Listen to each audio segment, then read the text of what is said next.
अब दुबई में भी ईरान का हमला हो गया है। बहरीन की तस्वीरें आप दिखा रहे हैं। कई जगह ऐसा लग रहा है। अरे अश्विनी, ही बघ, दुबईवरती हल्ला चढवला इराणनी. खरं आहे का हे? का fake अच्छा, इराणने हल्ला चढवला हे खरं आहे, पण दुबईवर नाही. अबुधाबीमध्ये जे युएस मिलिटरी बेस आहे त्याच्यावर हल्ला झाला होता. ते पण त्या मिसाईल्स हवेतच इंटरसेप्ट केल्यात युए गव्हर्नमेंटने. वाव. म्हणजे काय पॅनिक. काय ऑफिसमध्ये हे इंडियन न्यूज काय बघत बसलात? अहो मॅडम, ते हल्ला झालाय दुबईवरती. तुला इतके वर्ष युए मध्ये राहिल्यावर माहिती नाही का की आपण अशा न्यूज चॅनलवर टीआरपी साठी जे असं वाढवून चढवून सांगतायत त्या बघत नाही.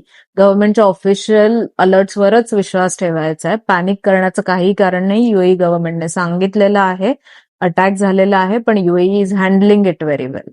राईट. आणि असा कुठलाही ऑफिशियल अलर्ट अजून आपल्या फोनवर तरी आलेला नाहीये ऍज रेसिडेंट्स.